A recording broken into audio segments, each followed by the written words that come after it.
Hello बच्चों, कैसे हैं आप लोग। आशा करता हूं सभी लोग ठीक और स्वस्थ होंगे। तो हम लोग फिजिक्स रिवीजन सीरीज को आगे बढ़ाते हुए आज हम लोग करंट इलेक्ट्रिसिटी फर्स्ट का स्टडी करेंगे और देखेंगे कि प्रत्येक टॉपिक पे किस प्रकार क्वेश्चन बनाए जा सकते हैं। तो सबसे पहले हम लोग देखते हैं क्या बच्चों, करंट। करंट क्या होता है? Rate of flow of charge is called as current. हम लोग जानते हैं करंट को दो टर्म में रिप्रेजेंट किया जाता है। किसमें बच्चों? एवरेज करंट और इंस्टेंटेनियस। आई एवरेज क्या होगा बच्चों? Delta Q upon delta T. और आई इंस्टेंटेनियस कितना होता है बच्चों? आई इंस्टेंटेनियस इक्वल टू होता है D Q upon D T. I instantaneous क्या होता है बच्चों? D Q upon D T.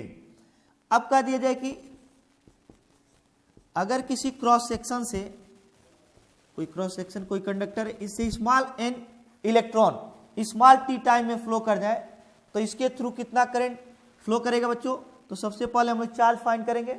Small n electron पे कितने चार्ज हो जाएंगे बच्चों? Q equal to n e, क्योंकि एक इलेक्ट्रॉन पे चार्ज E होता है। तो करंट हम लोग अगर फाइंड करें I इक्वल टू क्या हो जाए? Q by T.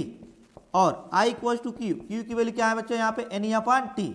Next assume कर लिया जाए यहाँ पे कि कोई इलेक्ट्रॉन सर्कुलर पाथ पे मूव कर रहा है। इस पे बच्चों एक Q इलेक्ट्रॉन है, V स्पीड से सर्कुलर पाथ पे मूव कर रहा है, इसकी रेडियस स्मॉल आर है।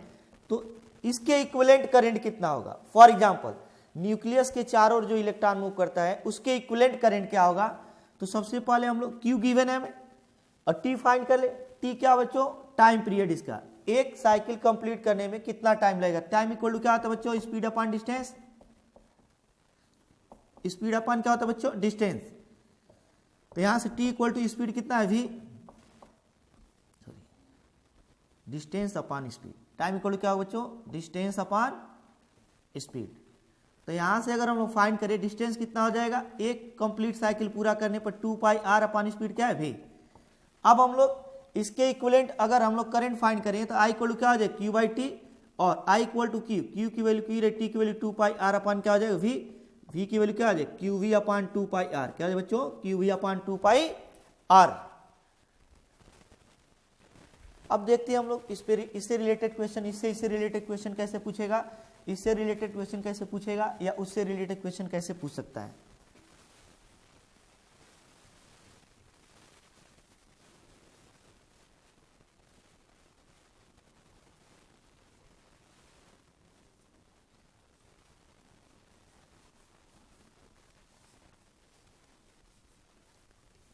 फर्स्ट देखते हैं बच्चों, एज्यूम कर दिया जाए कि किसी कंडक्टर में जो चार्ज फ्लो कर रहा है वो टाइम पे डिपेंड कर रहा है ऐसे 2t स्क्वायर प्लस 3t के अकॉर्डिंग। अब कह दे t इक्वल टू 2 और 4 सेकेंड के बीच करंट कितना होगा। तो जब किसी टाइम इंटरवल में करंट पूछेगा तो हम लोग क्या समझ जाएंगे बच्चों? एवरेज करंट पूछा है क्या। और आई एवरेज इक्वल टू अभी हम लोग देखें delta Q upon delta T. Delta Q का मतलब क्या होगा बच्चों? Q2 minus Q1 upon T2 minus T1। और हमें पूछा है T equal to 2 and T2 equal to 4 second के बीच, 2 और 4 सेकेंड के बीच कितना करंट फ्लो करेगा कंडक्टर से। तो क्या करते हैं, पहले Q2 फाइंड कर लेते हैं। Q2 का मतलब T2 इक्वल टू 4 टाइम पे। तो Q2 इक्वल टू क्या लिखेंगे बच्चों? 2 इंटू टी स्क्वायर है यहाँ पे प्लस 3t। जब यहाँ पे T equal 8, T equal to 4 second. किस पे बच्चों? 4 सेकेंड पे Q2 कितना हो जाएगा? इसमें हम लोग डायरेक्टली सब्स्टिट्यूट कर सकते हैं और फाइंड कर सकते हैं कितना? Q2 फाइंड करना तो इसमें 2 इंटू 2 4 स्क्वायर। 2 इंटू क्या लिखेंगे बच्चों? यहाँ पे 4 स्क्वायर प्लस 3 इंटू यहाँ पे क्या लिखेंगे? 4। ए अभी क्या हुआ? ए हुआ Q2 माइनस क्या लिखेंगे बच्चों? Q1 की वैल्यू कितना है यहाँ पे? तो T1 इक्वल टू 2 सेकेंड पर Q1 हो जाएगा 2 इंटू टी के प्लेस पे 2 square plus 3 into 2 upon T2 minus T1। 4 minus क्या लिखेंगे बच्चों? 2। 4 माइनस क्या लिखेंगे? 2 equal 32 plus 12 minus 8 plus 6 upon 2 equals to ये कितना हो जाएगा? 44 minus 14 upon 2। 44 minus 14 upon 2 equals to कितना हो जाएगा? 30 अपॉन 2 इक्वल्स टू 15 एम्पियर। कितना हो जाएगा बच्चों? 15 एम्पियर हो जाएगा। नेक्स्ट अगर हमें यही कहा था current at T equal to 5 second, exactly T equal to 5 second पर अगर पूछेगा, किसी इंटरवल में पूछेगा तो एवरेज हो जाएगा। और किसी इंस्टेंट पे पूछेगा तो क्या हो जाएगा बच्चों, इंस्टेंटेनियस हो जाएगा। क्या हो जाएगा, इंस्टेंटेनियस। तो इंस्टेंटेनियस करंट हम लोग कैसे फाइंड करेंगे, 8t = 5 सेकेंड, 8t = 5 सेकेंड पर अगर हमसे करंट पूछ ले तो हम लोग जानते हैं I = क्या होता है, dq/dt, इंस्टेंटेनियस। यहाँ पे क्या करेंगे, d dt ऑफ q की प्लेस पे क्या सब्स्टिट्यूट कर देते हैं, 2t² + 3t। क्या बच्चों, 2t² + 3t। हम लोग डिफ्रेंसिएशन करना जानते हैं, 2 बाहर हो जाएगा, t² का 2t और +3 और t का क्या हो जाएगा बच्चों 1। ये तब हम लोग डिफ्रेंशिएट करेंगे जब इंस्टेंटेनियस करंट पूछा हो। किस टाइम पे पूछा है, 5 सेकेंड पे। तो 4 × t + 3, 4 इंटू क्या है बच्चों 5 + 3 = कितना हो जाएगा, 23 एम्पियर हो जाएगा। कितना हो जाएगा बच्चों, अगर ये कूलाम में गिवन हो तो। नेक्स्ट हम लोग देखते हैं, अगर हम लोग कह दे किसी क्रॉस सेक्शन से 2 सेकेंड में, t = 2 सेकेंड में n = 2 × 10⁻18 इलेक्ट्रॉन फ्लो कर जा रहे हैं। 10 कितना बच्चों 18। कोई कंडक्टिंग वायर गिवन है, इसके क्रॉस सेक्शन से 2 सेकेंड में 2 × 10⁻18 इलेक्ट्रॉन फ्लो किए, तो कहा कि इसमें करंट कितना फ्लो करे। क्या लिखेंगे बच्चों, I = q/t और यहाँ पे जो q होगा वो क्या होगा, Ne/t। n की वैल्यू कितना गिवन है, 2 × 10⁻18 × e, 1.6 × 10⁻19 अपन क्या लिखेंगे, t की वैल्यू कितना है 2, 2 कैंसिल हो जाएगा, 1.6 × 10⁻1, 18 और -19 -1, 1.6/10 = 0.16 एम्पियर हो जाएगा। कितना हो बच्चों, 0.16 एम्पियर हो जाएगा। नेक्स्ट हम लोग देखते हैं, करंट के बाद करंट डेंसिटी क्या होता है। क्या बच्चों, करंट डेंसिटी।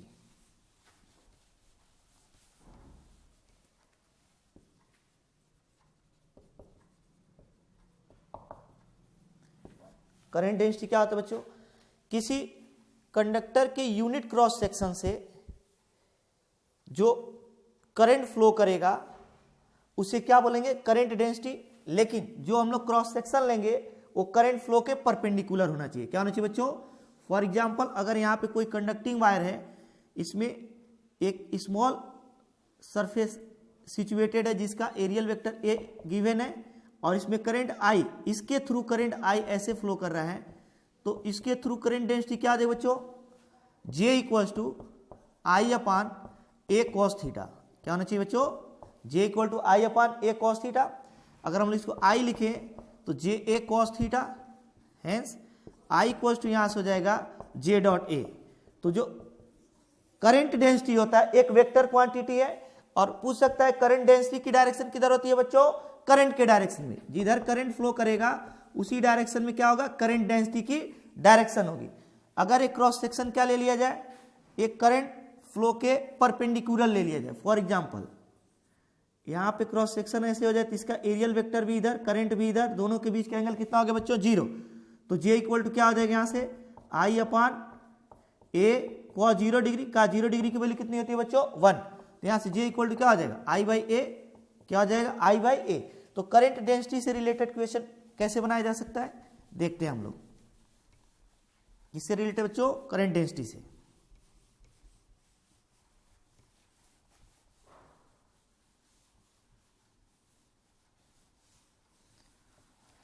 ये ज्यूम कर लिया जाए, यहाँ पे कोई वायर है, ये यूनिफॉर्म नहीं है, नॉन यूनिफॉर्म है, और यहाँ पे किसी बैटरी से इसे कनेक्ट कर दिया गया। क्या किया गया बच्चों, करंट। ये ए क्रॉस सेक्शन है, बी क्रॉस सेक्शन है। अब हमसे पूछेगा यहाँ पे करंट I1 है, यहाँ पे करंट कितना बच्चों I2 है, यहाँ पे करंट डेंसिटी J1 है, यहाँ पे करंट डेंसिटी कितना बच्चों J2। तो ऑप्शन में हमको देगा I1 = I2, बी ऑप्शन में देगा I1 > I2, सी ऑप्शन में देगा J1 > J2, डी ऑप्शन में देगा J1 > J2। कौन सा करेक्ट होगा बच्चों, या कौन कौन सा करेक्ट हो सकता है, देखते हैं हम लोग। तो ये क्रॉस सेक्शन, यहाँ पे इसका क्रॉस सेक्शनल एरिया ज्यादा है, यहाँ पे कम है, लेकिन दोनों सीरीज में ही तो है, यह पोर्शन सीरीज में। तो जो करंट यहाँ से फ्लो करते हुए जाएगा I, वही करंट यहाँ से भी फ्लो करे, करंट सेम होगा। इसका मतलब ये ऑप्शन, ए ऑप्शन इनकरेक्ट होंगे। यहाँ पे जो I1 होगा, I1 करंट, और यहाँ पे जो I2 करंट होगा, ये दोनों आपस में क्या होंगे बच्चों, इक्वल होंगे।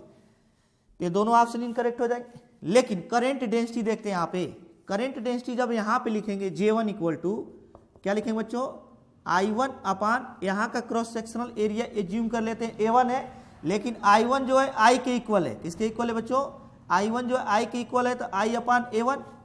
यहाँ पे करंट डेंसिटी जब J2 लिखेंगे तो क्या लिखेंगे बच्चों, I2 अपान यहाँ का cross sectional area A2। I2 जो है वो तो I के इक्वल है, I अपान A2, क्या बच्चों, I अपान A2। तो कह दिया जाए कि करंट डेंसिटी कहाँ की ज्यादा होगी, ये दोनों I और I सेम है, लेकिन क्रॉस सेक्शनल एरिया यहाँ पे ज्यादा है, क्या बच्चों, यहाँ पे ज्यादा क्रॉस सेक्शनल एरिया है, तो यहाँ पे करंट डेंसिटी क्या होगी, कम एज्यूम कर लिया जाए जो करंट है 10 है, क्या बच्चों 10, तो यहाँ भी करंट 10 होगा, लेकिन यहाँ पे क्रॉस सेक्शनल एरिया 2 ले लिया जाए और यहाँ पे क्रॉस सेक्शनल एरिया 1 ले लिया जाए, क्योंकि कम है तो यहाँ पे 5 होगा, यहाँ पे क्या होगा 10, इसका मतलब यहाँ पे करंट डेंसिटी क्या होगी, ज्यादा। J2 is greater than J1, ये इनकरेक्ट हो जाएगा, क्या हो बच्चों, इनकरेक्ट हो जाएगा। नेक्स्ट हम लोग देखते हैं करंट डेंसिटी के बाद किसी भी कंडक्टर में इलेक्ट्रिक कंडक्शन कैसे होता है, या उससे रिलेटेड कौन कौन सी क्वांटिटी जाएंगी और उन पर ऑब्जेक्टिव कैसे कैसे बनाया जा सकता है।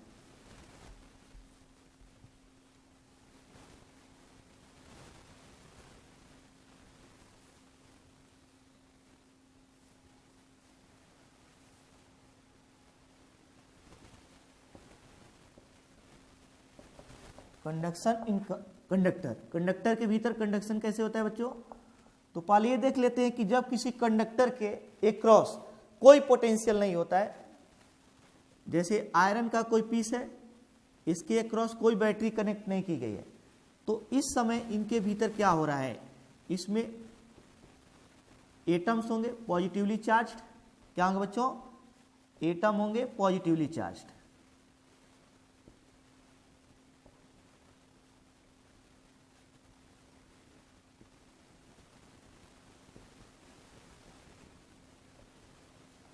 और फ्री इलेक्ट्रॉन्स होंगे, क्या होंगे बच्चों, फ्री इलेक्ट्रॉन्स होंगे।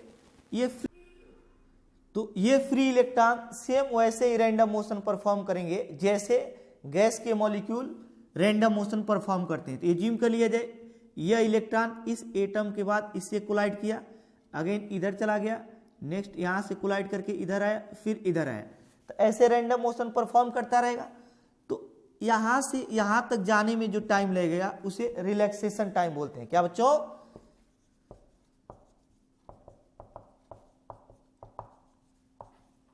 टाउ इक्वल टू होता है 10⁻⁻14 सेकेंड। ये तब है जब कंडक्टर के क्रॉस कोई भी पोटेंशियल डिफरेंस नहीं। सेकेंड, यहां से यहां तक ये सब जो दो कोलिजन के बीच जो डिस्टेंस कवर करता है इलेक्ट्रॉन, उसे फ्री पाथ कहते हैं, और सभी फ्री पाथ के मीन को बोलते हैं मीन फ्री पाथ, क्या बच्चों, मीन फ्री पाथ, एवरेज को। तो ये होता है lambda bar equals to 10⁻⁻9 metre, क्या होता है बच्चों, 10⁻�9 मीटर। हैंस यहां से यहां तक की डिस्टेंस अप्रोक्सीमेटली कितनी होती है, 10⁻�9 मीटर, और यहां से इलेक्ट्रॉन यहां तक जिस स्पीड से जाता है उसे RMS root mean square speed बोलेंगे, क्या बच्चों, root mean square speed, square speed. ये कितना होता है, VRMS इक्वल टू √3kT/m, जो फॉर्मूला हम लोग गैस मॉलिक्यूल के मोशन के लिए यूज करते हैं, वही सेम फॉर्मूला इन इलेक्ट्रॉन्स के लिए भी यूज होगा। ये 3 × 1.38 × 10⁻⁻23 इंटू T 300 केल्विन ले लेते हैं, 27 डिग्री सेल्सियस अपान 9.1 × 10⁻91। जब इसको कैलकुलेट किया जाता है तो 1.17 × 10⁵ मीटर पर सेकेंड ऑब्टेन होता है। कितना बच्चों, 1.17 × 10⁵ मीटर पर सेकेंड। इसको अप्रोक्सीमेटली हम लोग क्या ले लेंगे, इसको अप्रोक्सीमेटली ले लेंगे 10⁵ मीटर पर सेकेंड। इसका मतलब यहां से यहां तक जो इलेक्ट्रॉन जाएगा अप्रोक्सीमेटली 10⁵ मीटर पर सेकेंड से जाएगा। और फोर्थ इंफॉर्मेशन, ये तो फर्स्ट इलेक्ट्रॉन है, अगर इस सेकेंड इलेक्ट्रॉन को देखा जाएगा, यहाँ के इलेक्ट्रॉन को तो हो सकता है कि इधर मोशन करे, इधर मोशन करे, ऐसे रैंडम मोशन, क्योंकि एक इलेक्ट्रॉन का पाथ है, इसमें तो इनफाइनाइट इलेक्ट्रॉन है, तो सब इधर उधर इस प्रकार रैंडम मोशन करेंगे कि ये स्पीड है, एवरेज वेलोसिटी 0 होगी, एवरेज वेलोसिटी क्या होगी बच्चों, average velocity u average equals to 0, और इस u एवरेज के 0 होने के कारण ही इसमें कोई करंट इस समय फ्लो नहीं करेगा। इलेक्ट्रॉन तो इस समय भी चल रहा है, इलेक्ट्रॉन इस समय भी मोशन कर रहा है, लेकिन फिर भी इसमें करंट फ्लो क्यों नहीं कर रहा है। अगर पूछे कि जब हम लोग किसी कंडक्टर के एक क्रॉस पोटेंशियल अप्लाई नहीं करते हैं, यहाँ पे कोई बैटरी कनेक्ट नहीं करेंगे, तो भी इसमें इलेक्ट्रॉन मूव करते हैं, वो भी बहुत अधिक स्पीड से मूव करेंगे, फिर भी इसमें करंट क्यों नहीं फ्लो करता है। तो हम लोग क्या बोलेंगे, यहाँ पे देगा option speed equal to 0, second में देगा वेलोसिटी 0, थर्ड में कुछ ऐसे देगा। तो हम लोग को याद होना चाहिए वेलोसिटी क्या होगा, एवरेज वेलोसिटी क्या होगा इलेक्ट्रॉन्स का 0, इधर वाली वेलोसिटी से कैंसिल हो जाएगी, इधर वाली वेलोसिटी से कैंसिल हो जाएगी, ऑपोजिट वेलोसिटी से क्या हो जाएगा, कैंसिल हो जाएगा। तो इसमें जब सभी इलेक्ट्रॉनों की एवरेज वेलोसिटी देखी जाएगी तो 0 ऑब्टेंड होगा, और इसी 0 वेलोसिटी के कारण इसमें कोई भी करंट फ्लो नहीं करेगा जब तक कि इस पर पोटेंशियल अप्लाई नहीं किया जाएगा। और ये जो लैम्डा बार होता है बच्चों, ये इन दोनों के बीच का डिस्टेंस है। हम लोग को ये भी मालूम है कि, और टाइम क्या, यहां से यहां तक आने में जो टाइम लगेगा वो, तो टाउ को हम लोग क्या लिख सकते हैं, यहां पर क्या लिख सकते हैं बच्चों, फिफ्थ में टाउ इक्वल्स टू लिख सकते हैं, ये time equal to distance upon speed. Distance upon speed क्या है बच्चों, VRMS, क्या है VRMS। ये 10 टू द पावर -9 है, 10 टू द पावर 5 है, यही approximately 10 to the power -14 obtained हुआ है। कितना बच्चों, 10 टू द पावर -14 जो हम लोग लिखे हैं वह इन दोनों के हेल्प से ऑब्टेंड हो जाएगा। तो ये सारे क्वांटिटीज तब हैं जब इसके अक्रॉस कोई पोटेंशियल अप्लाई नहीं होगा। एक क्वेश्चन और पूछेगा, ये तो जब इलेक्ट्रॉन यहां से यहां तक मूव कर रहा है तो इसका पाथ कैसा होगा, स्ट्रेट पाथ होगा। जब तक इसके अक्रॉस कोई भी पोटेंशियल अप्लाई नहीं किया जाएगा तब तक इलेक्ट्रॉन का पाथ क्या होगा बच्चों, स्ट्रेट होगा। अब देखते हैं कि पोटेंशियल अप्लाई करने पर इन सभी क्वांटिटीज पर क्या इफेक्ट पड़ेगा, क्या कोई नई क्वांटिटीज भी आएगी, अब उसको देखते हैं। तो हम लोग जानते हैं कि जब बैटरी से कनेक्ट कर देंगे कंडक्टर को तो करंट आ जाएगा, तो कुछ तो चेंज होगा। देखते हैं क्या चेंज होता है।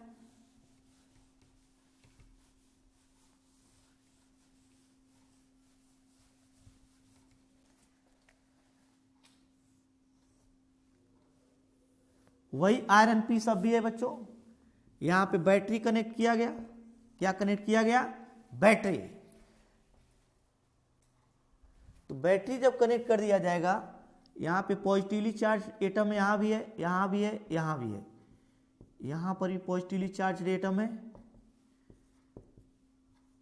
यहां पर भी पॉजिटिवली चार्ज एटम है। तो जो इलेक्ट्रॉन मोशन ऐसे कर रहा था स्ट्रेट पाथ पर, जब ये पोटेंशियल नहीं था, क्या अब भी स्ट्रेट पाथ पे चलेगा। तो ये पॉजिटिव इंड है, निगेटिव इंड, इधर वाला end positively charge positive terminal पे आ जाएगा, इधर किस पे आ जाएगा बच्चों, निगेटिव पोटेंशियल पे आ जाएगा, पॉजिटिव पोटेंशियल पे, निगेटिव पोटेंशियल पे। तो इसके भीतर पॉजिटिव टू निगेटिव एक इलेक्ट्रिक फील्ड ई स्टेब्लिश हो जाए। क्यों, क्योंकि हम लोग जानते हैं electric field lines positive charge से निकलती है, कहां तक जाती है बच्चों, निगेटिव चार्ज तक। तो इस कंडक्टर के भीतर इलेक्ट्रिक फील्ड प्रोड्यूस हो जाएगा पॉजिटिव इंड से निगेटिव इंड की ओर, और इसमें जो फ्री इलेक्ट्रॉन अब मूव कर रहा था, ये हम लोग जानते हैं किसी भी इलेक्ट्रिक फील्ड ई में अगर एक पॉजिटिव चार्ज को रख दिया जाए तो उस पर इलेक्ट्रिक फोर्स की हुई फील्ड के डायरेक्शन में, और निगेटिव चार्ज पे किधर बच्चों, फील्ड के ऑपोजिट डायरेक्शन में लगता है। इलेक्ट्रिक फोर्स पॉजिटिव चार्ज पे फील्ड के डायरेक्शन में और निगेटिव चार्ज पे फील्ड के ऑपोजिट डायरेक्शन में। तो इलेक्ट्रिक फील्ड इधर है, इसमें एक इलेक्ट्रॉन मोशन कर रहा था इधर, तो इस पर अब एक एक्स्ट्रा फोर्स लगेगा, इलेक्ट्रिक फोर्स किधर लगेगा बच्चों, अगर यहां पे इलेक्ट्रॉन है तो इस पर पीछे की ओर लगेगा QE इक्वल्स टू EE, क्या बच्चों, EE, इसका मैग्नीट्यूड होगा। इस फोर्स के जो इलेक्ट्रॉन जा रहा है इस पर भी तो लगेगा, तो इलेक्ट्रॉन स्ट्रेट पाथ पर न चल के पैराबोलिक पाथ पे चलेगा। किस पे चलेगा बच्चों, पैराबोलिक पाथ पे, और इसको जाना चाहिए था यहां पे, चला जाएगा यहां पे। क्या जो 10 टू द पावर 5 मीटर पर सेकेंड का स्पीड है इसका VRMS, वो समाप्त हो जाएगा, नहीं, इस मोशन के ऊपर यह एक्स्ट्रा मोशन सुपर इंपोज होगा, रिप्लेस नहीं होगा। ऐसा नहीं कि इसको हटा करके और केवल आ जाएगा, इसके ऊपर ये मोशन सुपर इम्पोज हो जाएगा। हेंस इलेक्ट्रॉन अब भी आगे बढ़ेगा लेकिन उस पर लगातार पीछे की ओर एक फोर्स लगता रहेगा अपोजिट डायरेक्शन में इलेक्ट्रिक फील्ड के। कितना बच्चों? ई। इसकी वजह से इलेक्ट्रॉन जो पहले वाला मोशन परफॉर्म कर रहा था वो तो करेगा ही करेगा, उसके ऊपर एक फोर्स लगने की वजह से ये इलेक्ट्रिक फील्ड के अपोजिट डायरेक्शन में एक स्मॉल वेलोसिटी ऑब्टेन कर लेगा। क्या करे बच्चों? वेलोसिटी, स्पीड नहीं। पहले वी एवरेज क्या था बच्चों? 0, या यू एवरेज क्या था? 0 सभी इलेक्ट्रॉनों का। लेकिन अब सभी के सभी electron v R M S के साथ चलते हुए पीछे की ओर डिस्प्लेस होते रहेंगे। क्या बच्चों? पीछे की ओर। क्यों? क्योंकि एक कंटिन्यूअस फोर्स प्रोड्यूस हो जाएगा पीछे की ओर ई। और इस फोर्स की वजह से देखते हैं हम लोग बच्चों क्या होगा, जब हम लोग पोटेंशियल भी अप्लाई करेंगे भी, इसकी वजह से इलेक्ट्रिक फील्ड ई आएगा, इस इलेक्ट्रिक फील्ड की वजह से इलेक्ट्रिक फोर्स ई आएगा, इस इलेक्ट्रिक फोर्स की वजह से अगर हम लोग एफ इक्वल टू ई लिख दें तो एफ इक्वल टू क्या आता है बच्चों? एम ए इक्वल टू ई, और यहां से एक्सेलरेशन ए इक्वल टू हो जाएगा ई अपान एम। और जब इन पर एक्सेलरेशन आ जाएगा तो लगातार ये पीछे की ओर क्या होते रहेंगे बच्चों? हटते रहेंगे, और इन पर एक स्मॉल वेलोसिटी सुपर इम्पोज हो जाएगी जिसे ड्रिफ्ट वेलोसिटी कहते हैं। हेंस पोटेंशियल अप्लाई करने से एक और वेलोसिटी आएगी जिसे हम लोग नाम देंगे ड्रिफ्ट वेलोसिटी। क्या बच्चों? लेकिन इसका जो मैग्नीट्यूड होता है बहुत स्मॉल होता है। क्या होता है बच्चों? बहुत स्मॉल होता है। Drift velocity, drift velocity v d equals to approximately 10 to the power minus 5 metre पर 10 to the power minus 4 metre पर सेकेंड इस ऑर्डर का होता है। इस ऑर्डर का होने का मतलब 1.1 into 10 to the power minus 4 हो सकता है मीटर पर second, 1.2 into 10 to the power minus 4 metre. Approximately इतने ऑर्डर का ही इसमें एक वेलोसिटी सुपर इम्पोज हो जाएगी जिसे ड्रिफ्ट वेलोसिटी कहते हैं। ड्रिफ्ट वेलोसिटी की डायरेक्शन किधर होगा बच्चों? इस पे क्वेश्चन बना सकता है इलेक्ट्रिक फील्ड के अपोजिट डायरेक्शन में। किधर होता है बच्चों? इलेक्ट्रिक फील्ड के अपोजिट डायरेक्शन में ड्रिफ्ट वेलोसिटी का डायरेक्शन होगा। नेक्स्ट हम लोग देखते हैं कि अब इसका पाथ कैसा होगा। इसका पाथ अब कैसा हो जाएगा बच्चों? पैराबोलिक। कैसा हो जाएगा? पैराबोलिक। और जो हम लोग ड्रिफ्ट वेलोसिटी ऑब्टेन किए हैं वो कितना हो जाएगा? ई tau upon M into capital E, जो इलेक्ट्रिक फील्ड ई गिवन है। ये तो मैग्नीट्यूड ओनली है, लेकिन वेक्टर फॉर्म में इसे लिखेंगे तो माइनस हो जाएगा, माइनस ई tau upon M into E vector. क्या बच्चों? E vector. तो यहां पर अगर देखा जाए माइनस साइन, तो ये क्या रिप्रेजेंट कर रहा है कि जो ड्रिफ्ट वेलोसिटी होगी वह इलेक्ट्रिक फील्ड के अपोजिट डायरेक्शन में होगा। किधर होगा बच्चों? अपोजिट डायरेक्शन में। तो ऑब्जेक्टिव हमसे बना सकता है कि जब पोटेंशियल अप्लाई नहीं किया जाएगा तो इलेक्ट्रॉन का पाथ कैसा होगा? स्ट्रेट। जब पोटेंशियल अप्लाई कर दिया तो इलेक्ट्रॉन का पाथ कैसा हो जाएगा? पैराबोलिक। जब पोटेंशियल अप्लाई नहीं किया जाएगा तो करंट क्यों नहीं फ्लो करेगा? क्योंकि उसका यू एवरेज 0 रहेगा। जब पोटेंशियल अप्लाई किया जाएगा तो करंट क्यों फ्लो करेगा? क्योंकि अब एक अपोजिट डायरेक्शन में फिक्स वेलोसिटी आ जाएगी, कंटिन्यूअस इलेक्ट्रॉन पीछे की ओर हटता रहेगा जिसे ड्रिफ्ट वेलोसिटी बोलेंगे। अब यू एवरेज 0 नहीं रहेगा। यू एवरेज कितना हो जाएगा? V D equal to E tau upon M into E हो जाएगा। एक क्वेश्चन और बना सकता है कि जब ड्रिफ्ट वेलोसिटी इतना कम होता है 10 to the power minus 4 metre पर सेकेंड, तो लाइट ऑन करते ही कैसे बल्ब तुरंत ग्लो करने लगता है, कैसे तुरंत इसमें लाइट आ जाता है, या फैन कैसे तुरंत रन करने लगता है। उतना दूरी पे स्विच होते हुए भी हम लोग अगर उसको ऑन करते हैं तुरंत फैन चलने लगता है। क्यों? क्योंकि यह इलेक्ट्रॉन भले ही ड्रिफ्ट वेलोसिटी से चले 10 to the power minus 4 metre पर सेकेंड से, लेकिन जो इलेक्ट्रिक फील्ड है ये स्पीड ऑफ लाइट के स्पीड से पूरे कंडक्टर में स्टेब्लिश हो जाए। क्या होगा बच्चों? लाइट के स्पीड से पूरे कंडक्टर में स्टेब्लिश हो जाएगा, और पूरे कंडक्टर में फ्री इलेक्ट्रॉन्स हैं। क्या है बच्चों? Free electrons. तो एक ही साथ ये इलेक्ट्रॉन, ये इलेक्ट्रॉन, ये इलेक्ट्रॉन, ये इलेक्ट्रॉन सभी लगभग एक ही साथ ड्रिफ्ट वेलोसिटी ऑब्टेन करते हैं। इसलिए होल कंडक्टर में अप्रोक्सीमेटली सेम टाइम पे करंट फ्लो करने लगता है। तो कह दिया जाए कि अगर ऑब्जेक्टिव बना दे कि लाइट के स्पीड के लिए, जो हम लोग लाइट यूज करते हैं, करंट के स्पीड के लिए क्या रिस्पॉन्सिबल है, तो करंट के स्पीड के लिए क्या ड्रिफ्ट वेलोसिटी रिस्पॉन्सिबल है? नहीं, इलेक्ट्रिक फील्ड ई। इसकी वजह से करंट में स्पीड होता है, लाइट की स्पीड से चलेगा। अगर यह E लाइट के स्पीड से न चलता तो इसमें करंट यहाँ से यहाँ तक पहुँचने में कई वर्ष लगते, क्योंकि इसकी स्पीड बहुत कम है। इसको लिखा जाए तो 1/10⁴ इक्वल्स टू 0.0001। तो ये क्वेश्चन यहाँ से बना सकता है कि किसकी वजह से करंट में स्पीड ज़्यादा होता है, इलेक्ट्रिक फील्ड E की वजह से। किसकी वजह से बच्चों? इलेक्ट्रिक फील्ड E की वजह से। नेक्स्ट हम लोग देखते हैं कि अगर इसमें करंट फ्लो हो रहा है तो ड्रिफ्ट वेलोसिटी और करंट में क्या रिलेशन होगा। क्या बच्चों? ड्रिफ्ट वेलोसिटी और करंट में क्या रिलेशन होगा।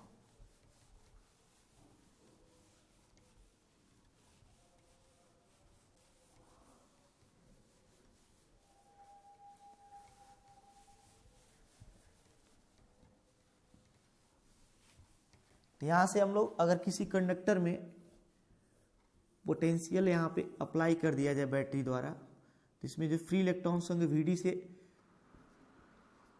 इलेक्ट्रिक फील्ड के ऑपोजिट डायरेक्शन में मोशन करेंगे और करंट इधर चलेगा।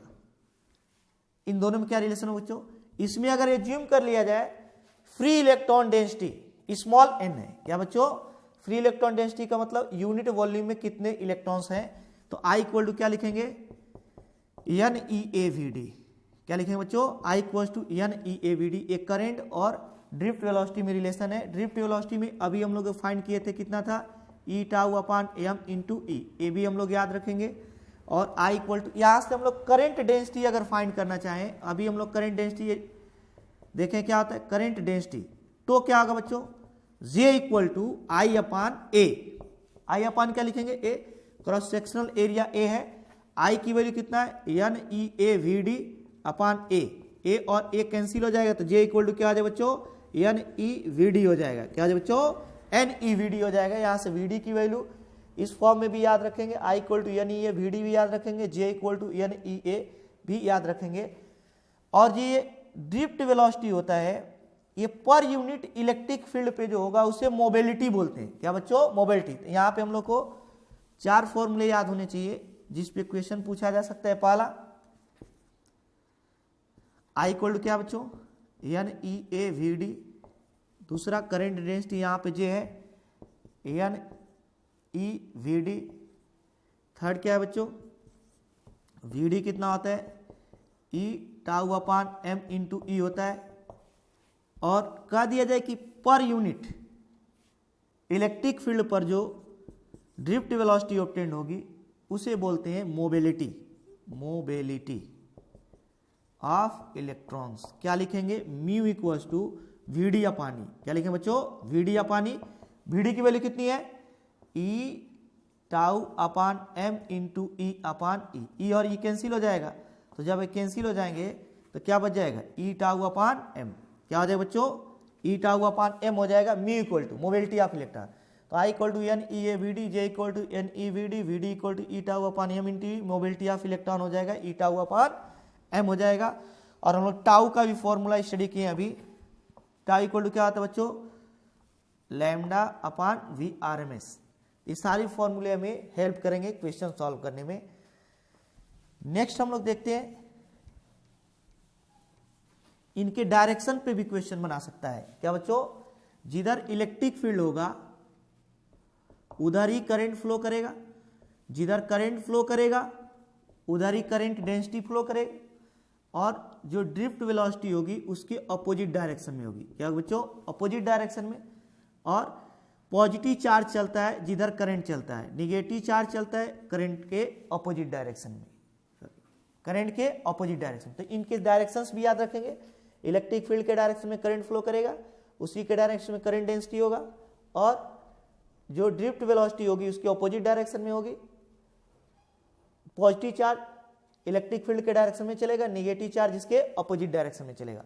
तो अगर इससे रिलेटेड क्वेश्चन पूछे, इससे पूछे, इससे या इससे और इससे पूछ ले, डायरेक्शन से रिलेटेड पूछ सकता है कि करंट और ड्रिफ्ट वेलोसिटी की direction in the same direction, in opposite direction, same और opposite direction, none of this. तो क्या बोलेंगे बच्चों? इन ऑपोजिट डायरेक्शन होता है। क्या होता है? इन ऑपोजिट डायरेक्शन। या इस पे बेस्ट न्यूमेरिकल पूछ सकता है, या बच्चों बेस्ट न्यूमेरिकल पूछ सकता है। तो अगर फॉर्मूले हम लोग को याद रहेंगे तो न्यूमेरिकली हम लोग इजीली सॉल्व कर लेंगे।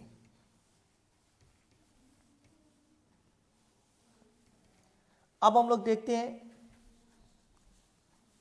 कि रेजिस्टेंस कैसे आएगा किसी भी कंडक्टर में। तो रेजिस्टेंस क्या होता है बच्चों? Resistance and specific resistance, specific resistance, resistance and specific resistance. इस पे क्वेश्चंस कैसे बनाए जा सकते हैं? इसका क्रॉस सेक्शनल एरिया ए है, इसका लेंथ यल है, तो आर इक्वल टू हम लोग जानते हैं कितना होता है, M L upon N E square tau ए। क्या होता है बच्चों? M L upon N E square tau ए। अगर इसको जानना चाहते हैं आप लोग कहाँ से आया, तो इसके लिए ऑलरेडी वीडियो अवेलेबल है जिसमें थ्योरी को एक्सप्लेन किया गया कि कैसे कौन सा फार्मूला आया है। आर इक्वल टू होता है M L upon N E square tau ए। यहाँ पे यल इसका लेंथ है कंडक्टर का, ए क्या है cross sectional area, M electron का मास है, एन इलेक्ट्रॉन डेंसिटी है, ई इलेक्ट्रॉन पे चार्ज है, टाउ रिलैक्सेशन टाइम है। तो हम लोग इसको आर इक्वल टू इसको M upon N E square tau L by A लिख सकते। यल और ए तो हम लोग को दिखाई देंगे, बाकी ये कोई क्वांटिटी हम लोग को दिखाई नहीं देगी। यह इनहेरेंट प्रॉपर्टी है कंडक्टर की। क्या है बच्चों? Mass, electron of mass, number density of electron, charge on electron और रिलैक्सेशन टाइम, ये सब इनहेरेंट प्रॉपर्टी है। जबकि एक्सटर्नल है लेंथ और क्रॉस सेक्शनल एरिया, तो इसको अलग कर दिया गया है। इसको बोला गया रो इंटू एल बाई ए। इसको बोलते हैं स्पेसिफिक रेजिस्टेंस, और इसको क्या बोलते हैं बच्चों? रेजिस्टेंस। क्या बोलते हैं? रेजिस्टेंस। इसको क्या बोलते हैं? स्पेसिफिक रेजिस्टेंस, और इसको एक और नाम दिया गया है रेजिस्टिविटी। क्या बच्चों? रेजिस्टिविटी। अब यहां से एक क्वेश्चन ये पूछता है, क्वेश्चन करेगा R will depends upon first length l B, cross sectional area A C, temperature T D, all of this, all of this. कौन सा करेक्ट होगा बच्चों? जो आर होता है किस पे डिपेंड करेगा? यल पर भी डिपेंड करेगा, लेंथ पे डिपेंड करेगा, ए पर भी डिपेंड करेगा, ए भी, टेम्परेचर टी पर भी। क्यों?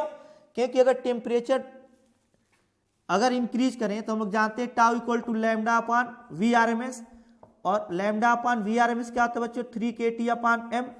अगर टी इंक्रीज करें तो टाउ क्या हो जाएगा? डिक्रीज हो जाएगा, और टाउ पे इसका मतलब आर डिपेंड करेगा।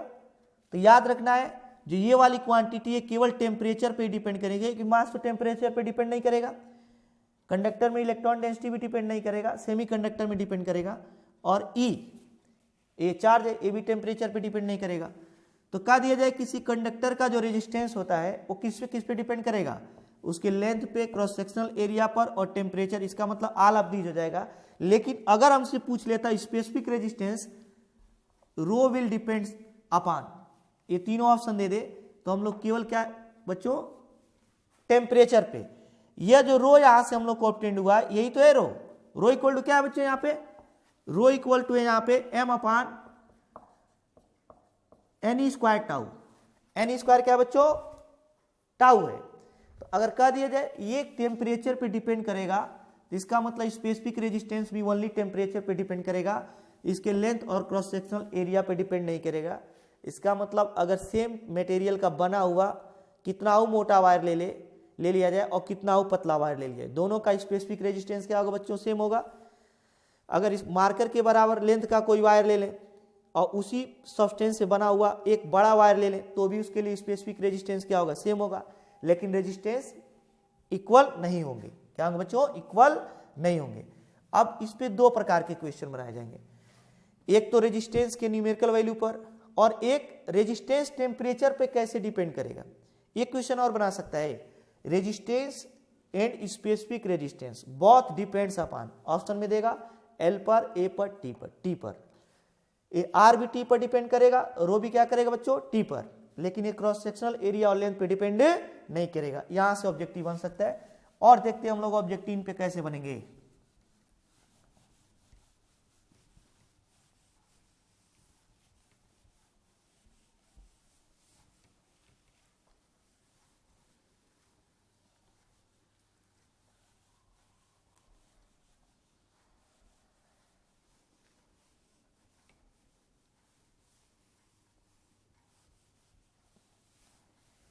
तो यहां पे देखते हैं हम लोग बच्चों, अरका दिया जाए, कोई ये ब्लॉक है,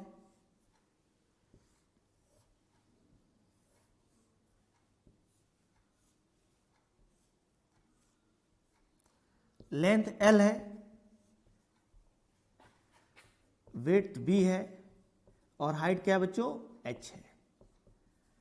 कह दिया जाए ये फर्स्ट सरफेस है और ये वाला क्या है बच्चों, सेकेंड सरफेस।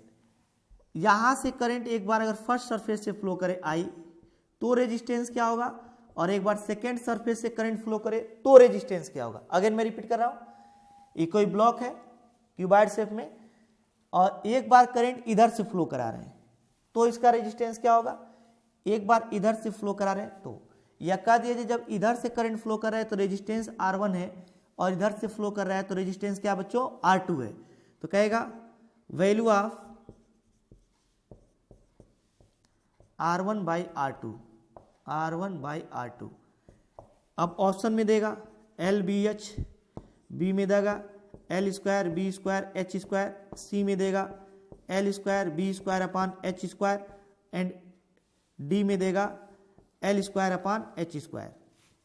तो अब देखते हैं हम लोग कौन कौन सा ऑप्शन इसमें करेक्ट हो सकता है या कौन सा ऑप्शन करेक्ट होगा।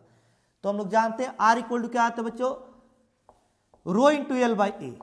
R इक्वल टू क्या होता है, rho into L by A. ये L क्या होता है, L वह लेंथ होता था जिसको करंट क्या करे, जिस लेंथ पे चलती है L, और A क्या होता है, जिस क्रॉस सेक्शन एरिया से करंट चलता था। तो अगर करंट फर्स्ट सरफेस यहां से पास करे तो इतने एरिया पर करंट होगा और कितने लेंथ को क्रॉस करना पड़ेगा बच्चों, L लेंथ को। अगर फर्स्ट सरफेस से करंट फ्लो करे तो कितने लेंथ को पार करना पड़ेगा, L को, और कितने एरिया से चलना पड़ेगा, इसका एरिया इसके इक्वल होगा B इंटू H के इक्वल एरिया। तो हम लोग यहाँ पे रेशियो अगर फाइंड कर ले R1 अपान R2, क्या बच्चों, यहाँ का रेजिस्टेंस R1, यहाँ का रेजिस्टेंस R2। तो पहले हम लोग R1 लिखते हैं, सेम मटेरियल का, ब्लॉक तो सेम है तो मटेरियल सेम होगा, तो रो दोनों के लिए सेम होगा, रो इंटू इसके लिए और इसके लिए, L अपान ए क्या होगा बच्चों, इसका एरिया कितना होगा, B इंटू H, क्या होगा B इंटू H अपान R2। जब इधर से करंट ऐसे फ्लो करेगा तो कितने लेंथ को क्रॉस करेगा, H लेंथ को, और कितने एरिया को क्रॉस करेगा, अब इस एरिया को क्रॉस करेगा। इसका एरिया कितना होगा बच्चों, L इंटू बी, क्या होगा L इंटू बी। तो रो इंटू, अब लिखेंगे हम लोग H अपान इसका एरिया, मतलब इसका एरिया LB, क्या लिखेंगे बच्चों, LB। रो और रो कैंसिल हो जाएगा तो R1 by R2 equal to यहां से हो जाएगा L अपान BH, L अपान BH इंटू LB अपान H। LB अपान क्या हो जाएगा बच्चों, H। B और B कैंसिल हो जाएगा तो R1 बाई R2 क्या हो जाएगा बच्चों, L स्क्वायर, L और L square upon H square, L square अपान क्या हो जाएगा बच्चों, H स्क्वायर हो जाएगा। नेक्स्ट हम लोग देखते हैं एक और क्वेश्चन।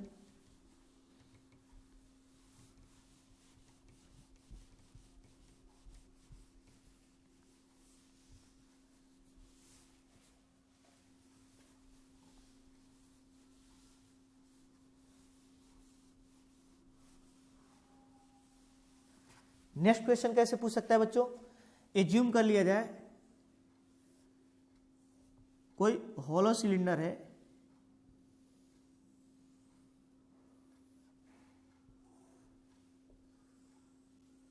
जो मटेरियल का विड्थ है वो कितना है, एज्यूम कर लिया ऐसा कोई सिलेंडर गिवन है, बीच में यहां हॉलो है,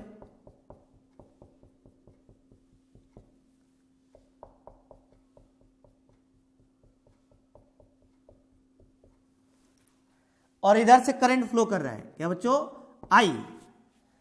इसका लेंथ H है,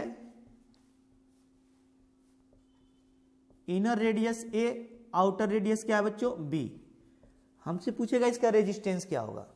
तो अगर करंट इधर से फ्लो करे तो बीच में तो हॉलो है, इससे तो करंट जाएगा नहीं, करंट किससे पास होगा, ये हम लोग शेडेड किए हैं, इससे करंट फ्लो करेगा, ये स्ट्रिप दिखाई दे रहा है, इसके थ्रू करंट यहां से यहां तक जाएगा तो कितने लेंथ को क्रॉस करेगा, L को। तो R इक्वल टू हम लोग लिखते हैं रो इंटू एल बाई ए, रो हमें गिवन रहेगा या रो के टर्म में ही पूछेगा, L क्या हो जाएगा यहाँ पे, H के इक्वल होगा, वह एरिया जिसके थ्रू ये करंट फ्लो करेगा कितना होगा, इस लार्जर एरिया में से स्मॉलर एरिया को सब्सट्रैक्ट कर दें। क्या करें बच्चों, इस लार्जर एरिया में से स्मॉलर एरिया को सब्सट्रैक्ट कर देते हैं। तो क्या हो जाएगा, पाई इंटू इसका एरिया कितना होगा b square minus pi into क्या हो जाएगा बच्चों ए स्क्वायर। यहां से अगर आर इक्वल टू फाइंड करें तो रो एच अपान पाई बाहर कर लेते हैं, बी स्क्वायर माइनस क्या हो जाएगा बच्चों ए स्क्वायर। तो इसका रेजिस्टेंस ऐसे हम लोग फाइंड कर सकते हैं। नेक्स्ट हमसे एक क्वेश्चन और पूछता है कि अगर किसी वायर को स्ट्रेच करके उसका लेंथ n टाइम्स इंक्रीज कर दिया जाए, एज्यूम कर लिया जाए वायर है मार्कर, इसको स्ट्रेच किया गया और इसका लेंथ n टाइम्स कर दिया गया, तो जो स्ट्रेच्ड वायर होगा उसका रेजिस्टेंस कितना हो जाएगा, कितना हो जाता है बच्चों n स्क्वायर टाइम्स हो जाता है। कितना होता है n स्क्वायर टाइम्स। तो इस पे क्वेश्चन पूछ सकता है, देखते हैं हम लोग कैसे पूछेगा। तो यहाँ पे क्या है बच्चों, ये हम लोग जब टॉपिक वाइज कर रहे हैं तो एक एक में कई कई क्वेश्चन कवर हो जा रहे हैं, कई कई ऑब्जेक्टिव कवर हो जा रहे हैं। जैसे हम लोग कर दिए यहाँ पे, अगर कोई वायर है, इसका क्रॉस सेक्शनल एरिया ए है, लेंथ एल है, इसको स्ट्रेच कर दिया जाएगा तो पतला हो जाएगा।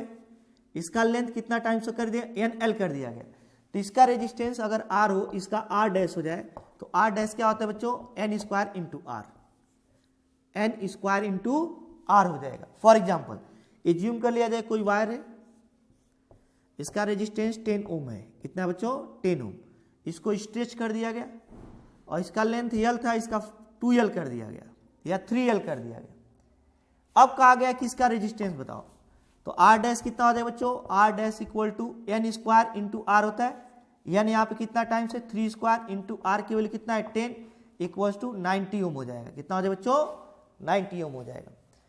नेक्स्ट हम लोग देखते हैं, ये पूछेगा कि किसी भी वायर का जो रेजिस्टेंस होता है वो टेम्परेचर पे कैसे डिपेंड करेगा। क्या बच्चों, टेम्परेचर पे।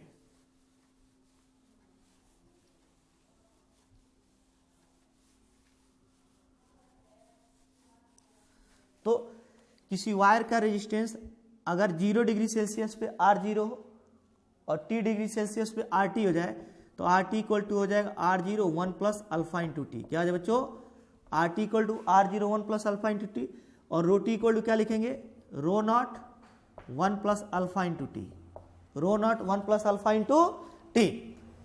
ये दोनों फार्मूले हम लोग को बता सकते हैं कि टेम्परेचर पे कैसे रेजिस्टेंस इंक्रीज करेगा या डिक्रीज करेगा। ये ज्यूम कर लिया जाए कोई वायर है, उसका रेजिस्टेंस 2.1 ओम है, ए T1 equal to 27 degree Celsius, और R2 इक्वल टू हो जा रहा है 2.78, TT equal to 100 degree Celsius. किस पर बच्चों, अब कहेगा find coefficient of temperature resistivity alpha, alpha की वैल्यू कितनी हो जाएगी। क्या बच्चों, अल्फा की वैल्यू। तो कैसे हम लोग फाइंड करें, अगेन क्वेश्चन रिपीट कर रहा हूं। R1 की वैल्यू 2.1 गिवन रहेगा 27 डिग्री सेल्सियस पे, अब टेम्परेचर बढ़ा करके कर दिया गया 100 डिग्री सेल्सियस, तब कहेगा कि रेजिस्टेंस बढ़कर हो गया 2.7। करें अल्फा की वैल्यू बताओ, कैसे करेंगे बच्चों। तो हम लोग जानते हैं R not equal to R T equal to R not 1 plus alpha into T होता है। तो यहां से अगर इसको सॉल्व करें तो क्या हो जाएगा, यहां से R1 upon R2 equal to हो जाएगा, R1 इक्वल टू क्या लिखेंगे R not 1 plus alpha into T, और यहां से जब लिखेंगे R2 इक्वल टू यहाँ पे T1 हो जाएगा। क्या हो जाएगा बच्चों, R1 जब लिखेंगे तो R not 1 plus alpha into T2, जब R2 लिखेंगे तो R नॉट 1 प्लस क्या लिखेंगे alpha into T2, 1 plus alpha, R not cancel हो जाएगा। तो यहाँ से फाइनल सोल्यूशन हम लोग क्या ऑब्टेन होगा, R1 की वैल्यू 2.1, R2 की value 2.7 equals to 1 plus alpha into T1। T1 कितना है बच्चों, T1 है 27, और यहाँ से 1 प्लस अल्फा इंटू T2, इसको भी रन देते, फाइनली इसको सब्स्टिट्यूट करेंगे T1 और alpha into T2, 3 7 the 3 9 the, यहाँ से हो जाएगा 1 प्लस अल्फा T1, यहाँ से हो जाएगा 1 प्लस अल्फा T2, मल्टीप्लाई कर लेते हैं इधर। तो जब मल्टीप्लाई करें तो क्या ऑप्टेन होगा बच्चों, देखते हैं इसको। यहां से जो वैल्यू ऑब्टेन हो जाएगी ये हो जाएगी 7, 1 plus alpha T2 equals to, यहां से हो जाएगा 9, 1 प्लस अल्फा T2, 1 प्लस क्या हो जाएगा अल्फा T2। जब इसे फाइनली सॉल्व करेंगे तो क्या ऑब्टेन होगा बच्चों, 7 plus 7 alpha T2 equals to 9 plus 9 alpha T2, और 7 अल्फा T2 माइनस, यहाँ पे क्या है, ये T2 है, यहाँ पे क्या है, दोनों जगह T2 है, नहीं यहाँ T1 है, क्या बच्चों T1 minus 9 alpha T1 equals to 9 minus 7, यहाँ से अल्फा कॉमन कर लेंगे तो 7 T2 minus 9 T1 equals to 2 हो जाएगा, क्या हो जाएगा 2, और T2 और T1 दोनों की वैल्यू हमें गिवन है, क्या बच्चों T1 और T2 दोनों की वैल्यू गिवन है, अल्फा इंटू 7 T2 की वैल्यू कितना 100 माइनस 9 इंटू T1 की वैल्यू 27 इक्वल्स टू क्या आ जाएगा 2, यहाँ से अल्फा इंटू 700 माइनस कितना हो जाएगा 3 हो जाएगा, 24 हो जाएगा इक्वल्स टू 2, यहाँ से अल्फा इंटू सब्सट्रैक्ट करें क्या आ जाएगा बच्चों, ये हो जाएगा, यहाँ 0 में 10 से 3 7 हो जाएगा, यहाँ पे 9 4 5 हो जाएगा, यहाँ 6 और 2 4 हो जाएगा इक्वल्स टू यहाँ से बच जाएगा 2, अल्फा की वैल्यू क्या आ जाए बच्चों 2/457 पर डिग्री सेल्सियस, क्या है बच्चों पर डिग्री सेल्सियस हो जाएगा। नेक्स्ट और देखते हैं क्वेश्चन, टेम्परेचर पे कैसे क्वेश्चन पूछ सकता है कि टेम्परेचर इंक्रीज किया जाए तो कंडक्टर का रेजिस्टेंस बढ़ता है घटता है, एलवाई का रेजिस्टेंस घटता है बढ़ता है, सेमीकंडक्टर का रेजिस्टेंस बढ़ता है घटता है, इलेक्ट्रोलाइट का रेजिस्टेंस घटता है या बढ़ता है। इन पे क्वेश्चंस कैसे आएंगे बच्चों, इसको देखते हैं जरा। तो हम लोग जानते हैं कि फॉर कंडक्टर्स के लिए देखते हैं बच्चों, अगर टेम्परेचर इंक्रीज कर दिया जाए तो रेजिस्टेंस इंक्रीज करेगा या डिक्रीज, ऑप्शन में देगा, ऐसे क्वेश्चन बना देगा टी इंक्रीज किए तो ऑप्शन देगा आर इंक्रीज होगा, बी देगा आर डिक्रीज करेगा, सी देगा आर कांस्टेंट रहेगा, डी देगा नॉन ऑफ दिस, क्या बच्चों नॉन ऑफ दिस। तो क्या होगा, तो हम लोग जानते हैं कि रेजिस्टेंस जो गिवन होता है R equal to M L upon N square tau into A होता है, क्या होता है बच्चों टाउ इंटू ए। अगर टेम्परेचर इंक्रीज किया जाए तो इन पे बहुत कम इफेक्ट पड़ेगा, कंडक्टर में एम कांस्टेंट रहता है, एन भी लगभग कांस्टेंट रहता है, ई कांस्टेंट ही रहेगा, टाउ पे इफेक्ट पड़ेगा। टाउ क्या होता है बच्चों lambda bar upon V R M S, या टाउ इक्वल टू हो जाएगा lambda upon √3 kT upon M, क्या है बच्चों 3 kT अपान एम। अगर हम लोग टेम्परेचर को इंक्रीज कर दें, किसको बच्चों टेम्परेचर को, तो टाउ क्या हो जाएगा, टेम्परेचर इंक्रीज हुआ टाउ क्या हो जाएगा डिक्रीज हो जाएगा, अगर टाउ डिक्रीज हुआ तो आर क्या हो जाएगा बच्चों इंक्रीज हो जाएगा। हमसे रीजन भी पूछ सकता है कि जब हम लोग, इसका मतलब जब टेम्परेचर इंक्रीज तो आर भी क्या किया बच्चों इंक्रीज कर जाएगा कंडक्टर में, किसमें बच्चों कंडक्टर में। या रीजन पूछ सकता है हमसे कि जब टेम्परेचर इंक्रीज करते हैं तो आर किसकी वजह से इंक्रीज करता है, तो हम लोग बोलेंगे क्योंकि टाउ डिक्रीज कर जाता है, क्या करता है बच्चों टाउ डिक्रीज कर जाता है, क्यों क्योंकि VRMS इंक्रीज कर जाता है। नेक्स्ट हम लोग देखते हैं सेमीकंडक्टर में, किसमें बच्चों सेमीकंडक्टर में क्या होगा।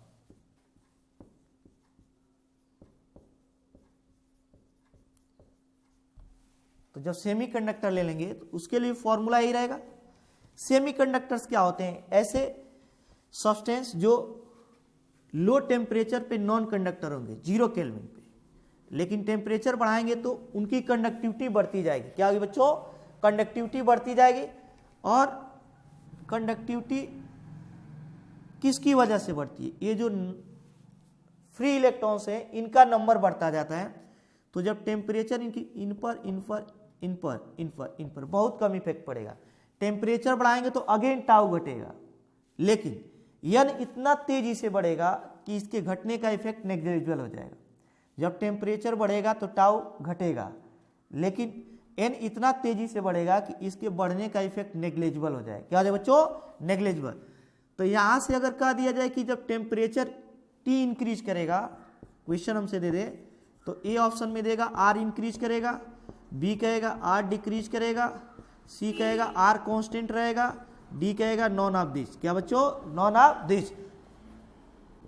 कौन सा ऑप्शन करेक्ट होगा बी, कौन सा आर डिक्रीज करेगा, क्यों क्योंकि जब टेम्परेचर इंक्रीज करेगा तो नंबर ऑफ इलेक्ट्रॉन बहुत तेजी से इंक्रीज करेंगे, टी बढ़ने के साथ एन बढ़ेगा, एन बढ़ने के साथ आर क्या हो जाएगा बच्चों घटेगा। लेकिन ये सेमीकंडक्टर में और कैसे घटता है एक्सपोनेंशियली, कैसे बच्चों एक्सपोनेंशियली आर जो होगा टेम्परेचर के साथ डिक्रीज करेगा सेमीकंडक्टर में। कंडक्टर में क्या करता है इंक्रीज करता है, क्या करता है बच्चों एक कंडक्टर के लिए और एक इसके लिए सेमीकंडक्टर के लिए। इसी प्रकार अगर इलेक्ट्रोलाइट के लिए कह दिया जाए तो इलेक्ट्रोलाइट देखते हैं हम लोग, इसके लिए क्या होगा,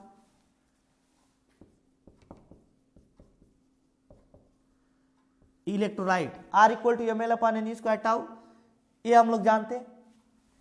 अब यहां पे अगर कह दिया जाए कि टेम्परेचर बढ़ेगा तो इलेक्ट्रोलाइट जो होते हैं इनकी सोल्यूशन की जो आयंस होते हैं इनकी मोबिलिटी बढ़ जाएगी। क्या बच्चों, मोबिलिटी बढ़ जाएगी। मोबिलिटी क्या होती थी, VD upon E equals to E tau upon क्या होता था बच्चों, M। तो यहां से अगर ई टाउ अपान M अलग कर लिया जाए, R equals to M L upon M को नीचे लाते हैं इसके, तो L अपान हो जाएगा यहां से N, एक ई टाउ और इस M को नीचे लाते हैं, एक ई अभी बच जाएगा E इंटू ए, इसे हमको इसके ना, तो ई टाउ अपान M, एक E इंटू ए, तो R इक्वल टू क्या हो जाए बच्चों, L अपान N म्यू ई ए। टेम्परेचर इंक्रीज किया जाएगा, टी क्या किया जाए बच्चों, इंक्रीज, मोबिलिटी इंक्रीज करेगी, मोबिलिटी इंक्रीज करने की वजह से आर क्या हो जाएगा, डिक्रीज हो जाएगा। तो यहां से क्वेश्चन बना सकता है कि इलेक्ट्रोलाइट का जब टेम्परेचर इंक्रीज किया जाएगा तो आर क्या हो जाएगा, डिक्रीज होगा। तो कंडक्टर्स में तो टेम्परेचर के साथ रेजिस्टेंस इंक्रीज करेगा, लेकिन सेमी कंडक्टर और इलेक्ट्रोलाइट में क्या करेगा बच्चों, डिक्रीज करेगा। क्या करेगा बच्चों, डिक्रीज करेगा। तीनों में रीजन अलग अलग है। कंडक्टर में किसकी वजह से इंक्रीज करेगा, क्योंकि टाउ डिक्रीज कर जाएगा। सेमी कंडक्टर में किसकी वजह से डिक्रीज करेगा, क्योंकि नंबर ऑफ इलेक्ट्रॉन बहुत तेजी से इंक्रीज करेंगे। ये एक किसके लिए रिस्पॉन्सिबल है, यहां पे अगर देख लिया जाए तो ये जो वैल्यू है ये सेमी कंडक्टर के लिए, इसके लिए बच्चों सेमी कंडक्टर, ये किसके लिए, कंडक्टर के लिए, और ये किसके लिए बच्चों, इलेक्ट्रोलाइट के लिए। तो इन अगर क्वेश्चन ऐसे बना दे कि किसी कंडक्टर में, सेमी कंडक्टर में रेजिस्टेंस क्यों डिक्रीज करता है, due to decrease in tau, due to increase in N, due to decrease in N, due to increase in tau. क्या लिखेंगे बच्चों, due to increasement in N. और अगर हमें इलेक्ट्रोलाइट में बना दे तो इलेक्ट्रोलाइट में बोलेंगे मोबिलिटी डिक्रीज करती है, सॉरी इंक्रीज करती है, इसलिए आर डिक्रीज कर जाएगा। नेक्स्ट हम लोग देखते हैं कंडक्टिविटी और कंडक्टेंस पे क्वेश्चन क्या बनेगा, कैसे बना सकता है क्या बच्चों, कंडक्टिविटी और कंडक्टेंस के साथ। Conductance and conductivity,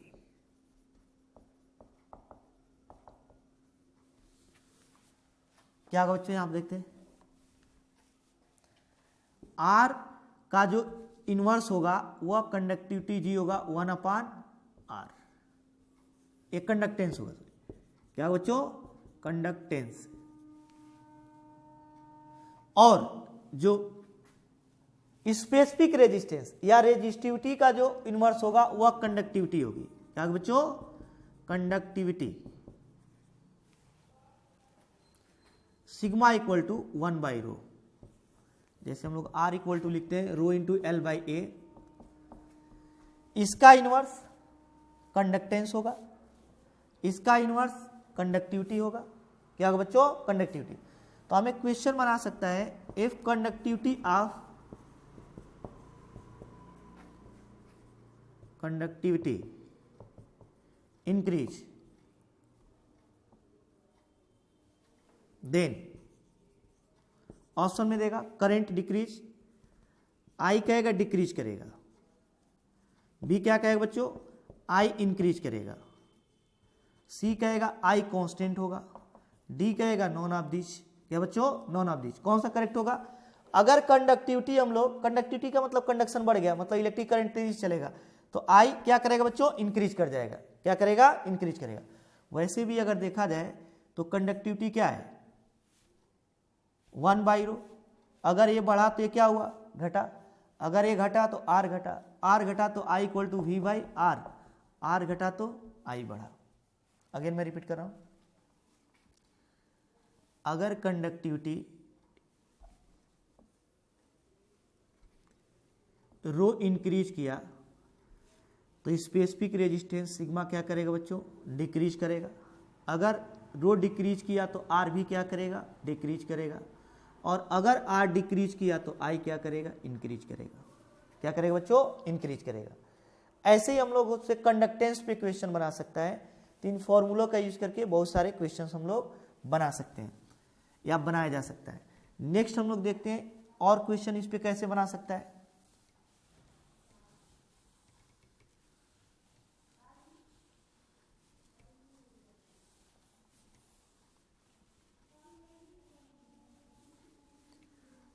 temperature increase करेगा तो कंडक्टिविटी इंक्रीज करेगी या डिक्रीज करेगी।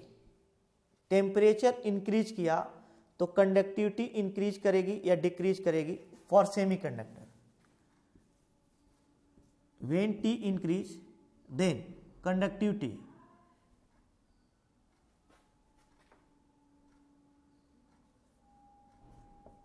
सिग्मा क्या करेगा, ए ऑप्शन, सिग्मा इंक्रीज करेगा, बी में देगा सिग्मा डिक्रीज करेगा, सी सिग्मा कांस्टेंट होगा, डी नॉन ऑफ दिस। कौन सा होगा बच्चों, फॉर कंडक्टर। किसके लिए, फॉर कंडक्टर के लिए।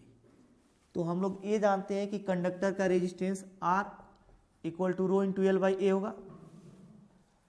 और कंडक्टर में अगर टेम्परेचर बढ़ता है तो आर बढ़ता है। क्या हो बच्चों, अगर टेम्परेचर बढ़ा तो आर बढ़ा, आर बढ़ा तो रो बढ़ा, रो बढ़ा तो सिग्मा क्या हो जाएगा बच्चों, घट जाएगा। सिग्मा क्या हो जाएगा, घट जाएगा। तो कौन सा ऑप्शन होगा, ए। लेकिन अगर यहीं पे कहते सेमीकंडक्टर के लिए तो क्या होगा, सेमीकंडक्टर के लिए क्या होगा बच्चों, अगर टेम्परेचर इंक्रीज किया तो आर डिक्रीज किया, आर डिक्रीज किया इसका मतलब रो भी क्या करेगा, डिक्रीज करेगा। रो डिक्रीज किया तो ए क्या करेगा, इंक्रीज। तो अब ऑप्शन ए हो जाएगा। तो हम लोग को देखना है किस मटेरियल के लिए पूछ रहा है। क्या बच्चों, किस मटेरियल के लिए, मटेरियल के डिपेंड करेगा। नेक्स्ट हम लोग देखते हैं अब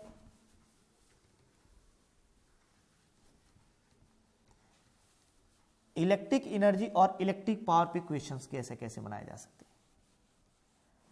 electric energy and electric power.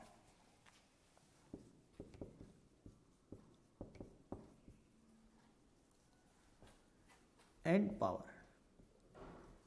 तो इलेक्ट्रिक एनर्जी यहां एज्यूम कर लिया कोई कंडक्टर है। क्या बच्चों, कंडक्टर, इसके अक्रॉस पोटेंशियल डिफरेंस भी अप्लाई किया गया, इसका लेंथ ए क्रॉस सेक्शनल एरिया भी पोटेंशियल अप्लाई किया गया। तो इस ये जो पावर, इसका रेजिस्टेंस होगा यहाँ पे कंडक्टर का, ये कितना, जो एनर्जी डिसिपिटेट करेगा वही इलेक्ट्रिक एनर्जी होगी। W इक्वल टू क्या होता है बच्चों, VIT equals to I square R into T equals to V square upon R into T. ये होता है हमारा इलेक्ट्रिक एनर्जी। क्या बच्चों, इलेक्ट्रिक एनर्जी। और इलेक्ट्रिक पावर क्या होगा, ये अगर V किस में बच्चों, वोल्ट में, I किस में हो, एम्पियर में, और T किस में हो, सेकेंड में। तो W हमको किस में ऑब्टेंड होगा, दिस गिव्स W जो होगा वो जूल में आएगा। किस में आएगा बच्चों, जूल में। कभी कभी हमको कहेगा कि इसे कैलोरी में फाइंड करो, तो कैसे फाइंड करेंगे बच्चों, VIT अपान 4.2 से डिवाइड कर देंगे, I square R into T upon 4.2 से डिवाइड कर देंगे, V square upon R into T किससे डिवाइड कर देंगे बच्चों, 4. एक इसमें आ जाएगा जूल में होगा और एक इसमें हो जाएगा कैलोरी में। किसमें होगा बच्चों, कैलोरी में। लेकिन ये सब वोल्ट, एम्पियर और सेकेंड में होने चाहिए। नेक्स्ट हमें पावर क्या होता है, पावर क्या होता है बच्चों, P equal to W by T. जो इलेक्ट्रिक एनर्जी डिसिपिटेट हो रही है पर सेकेंड कितना डिसिपिटेट होगा, वो पावर होगा। Power P equal to W by T, और W की वैल्यू कितना है बच्चों, VIT। इससे T हट जाएगा, क्या बच जाएगा, VI। यहाँ से भी I स्क्वायर इंटू R बचेगा, T कैंसिल हो जाएगा, यहाँ से बच जाएगा V स्क्वायर बाई R हो जाएगा। क्या होगा बच्चों, V square by R। Electric energy, इसका जो यूनिट होता है वो होता है, यूनिट में हम लोग क्या करते हैं, जो बिजली का बिल होता है पे करते हैं, तो यूनिट कितना होता है, 1 kilowatt hour. 1 kilowatt hour को बोलते हैं 1 यूनिट। कितना बच्चों, 1 यूनिट। और कितने इक्वल होता है, 3.6 इंटू 10⁻6 जूल के इक्विवेलेंट होता है। क्या होता है बच्चों। और पावर का जो ट्रेडिशनल यूनिट है हॉर्स पावर है। 1 HP इक्वल टू कितना होता है, 746 वाट होता है। क्या होता है बच्चों? वाट। ये हम लोग को नॉलेज होना चाहिए। अब इन पे क्वेश्चन कैसे बनाएगा, तो हमसे पूछेगा कि जो घरों में इलेक्ट्रिक इंस्ट्रूमेंट जुड़े होते हैं किस कॉम्बिनेशन में होते हैं, सीरीज में या पैरेलल में। तो क्या बोलेंगे बच्चों? पैरेलल में। क्यों? क्योंकि अगर सीरीज में हो जाए और एक जगह कोई भी इंस्ट्रूमेंट खराब हुआ तो सभी इंस्ट्रूमेंट काम करना बंद कर देंगे। क्या करेंगे बच्चों? काम करना बंद कर देंगे। इसलिए पैरेलल में जोड़ा जाता है। पैरेलल में जोड़ने से एक इंस्ट्रूमेंट अगर खराब भी हो जाए तो दूसरा इंस्ट्रूमेंट तीसरे इंस्ट्रूमेंट पे कोई इफेक्ट नहीं पड़ेगा। फॉर एग्जांपल यहाँ पे एक बल्ब है, ये दूसरा बल्ब है, ये पैरेलल में ऐड है। क्या बच्चों? पैरेलल में। तो अगर यहाँ से इलेक्ट्रिक करंट फ्लो करे तो कुछ करंट इधर चला जाए, कुछ करंट इधर। अगर ये बल्ब खराब भी हो गया तो ये जलता रहेगा। लेकिन अगर यहाँ पे दोनों सीरीज में हो जाए तो अगर ये खराब हुआ तो ये यहीं से इलेक्ट्रिक करंट फ्लो करना बंद हो जाएगा, तो ये अपने आप काम करना बंद कर देगा। तो जैसे ही खराब हुआ तो खराब तो नहीं होगा लेकिन काम करना बंद हो जाएगा। इसलिए घरों में हम लोग को याद रखना पड़ेगा जो इलेक्ट्रिक इंस्ट्रूमेंट जुड़े होते हैं पैरेलल कॉम्बिनेशन में। किसमें बच्चों? पैरेलल में। नेक्स्ट हमसे पूछ देगा कि अगर यहां पे दो बल्ब हैं 100 वाट के और 200 वाट के, ये सीरीज में जुड़े हैं बच्चों। किसमें? कौन ज्यादा ग्लो करेगा, किसकी ग्लोनेस अधिक होगी। ये B1 एज्यूम कर लिया जाए, ये B2। ग्लोनेस किसकी अधिक होगी बच्चों? कौन ज्यादा चमकेगा? B1 की अधिक होगी या B2 की अधिक होगी या B1 और B2 दोनों की सेम होगी या नॉन ऑफ दिस। क्या लिखेंगे बच्चों? अब ये बताइए आप लोग कि घरों में पैरेलल में कनेक्ट रहता है और घर में जिस बल्ब का वाट ज्यादा होता है वो ज्यादा ग्लो करता है। जिस बल्ब का वाट ज्यादा होता है ज्यादा ग्लो करता है। इसका मतलब पैरेलल में अगर कनेक्ट रहता तो ज्यादा वाट का बल्ब ज्यादा ग्लो करता है, सीरीज में कम वाट का बल्ब ज्यादा ग्लो करेगा। तो कौन सा ग्लो करेगा ज्यादा बच्चों? B1। कौन सा? B1। लेकिन अगर यही दिया रहता हमसे कि ये दोनों पैरेलल में है, किसमें बच्चों? पैरेलल में। अगर इसका कॉन्सेप्ट देखना चाहते हैं आप लोग तो पहले से वीडियो अवेलेबल है, वहां पे जाकर देख सकते हैं कैसे होता है। यहाँ पे 100 वाट का है, यहाँ पे 200 वाट का है। कौन ज्यादा ग्लो करेगा इस समय? 200 वाट का। इसका मतलब B2 अधिक होगा और B1 क्या होगा बच्चों? कम होगा। तो अब ऑप्शन चेंज हो जाएगा, ये हो जाएगा। तो हमें याद रखना पड़ेगा कि पैरेलल में जिस बल्ब का वाट ज्यादा होता है ज्यादा ग्लो करता है, सीरीज में जिसका कम होता है वो ज्यादा ग्लो करता है। क्या बच्चों? जिसका कम होगा वो ज्यादा ग्लो करेगा। नेक्स्ट हम लोग देखते हैं क्वेश्चन और कैसे पूछे जा सकते हैं इन पे।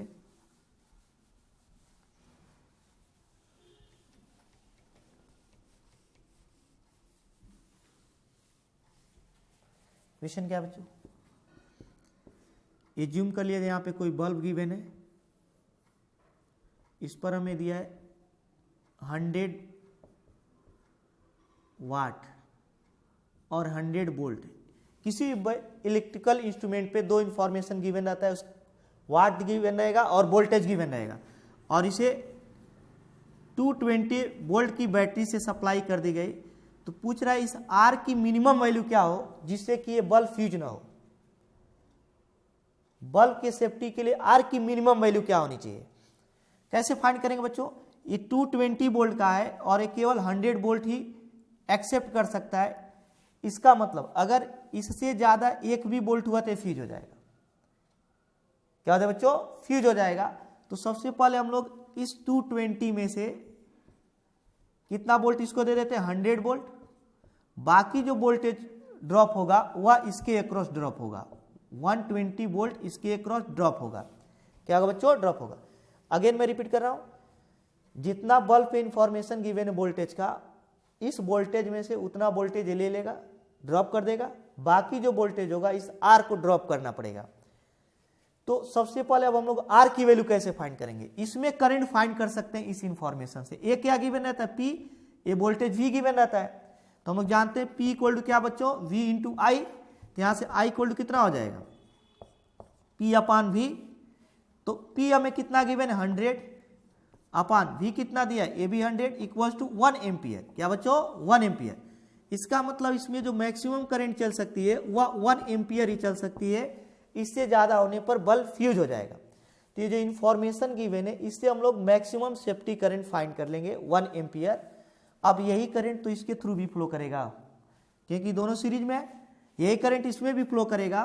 तो आर कैसे हम लोग फाइंड करेंगे, आर इक्वल टू करंट हमें मालूम हो गया 1 एम्पियर, तो आर इक्वल टू क्या हो जाए बच्चों, वी अपॉन आई। वी हम लोग कॉन्सेप्ट से फाइंड कर लिए कि 100 इसको तो 120 से, तो यहाँ से आर इक्वल टू हो जाएगा, वी की वैल्यू कितना होगा बच्चों 120 upon I equal to R equal to 120 ohm. Approx exactly कितना होना चाहिए, मिनिमम 120 ओम, इससे अधिक ले सकते हैं। अगर रेजिस्टेंस की वैल्यू इससे अधिक कर दें तो यहाँ पोटेंशियल ड्रॉप क्या हो जाएगा बच्चों, इससे कम हो जाएगा, 90 हो जाएगा, 80 हो जाएगा, 70 हो जाएगा। तो बल्ब तो सेफ्टी ही रहेगा, बस इसका ग्लोनेस कम हो जाएगा, कम चमकेगा। तो इसका मतलब मिनिमम वैल्यू 120 ओम होना चाहिए। अगर 119 भी कर देंगे तो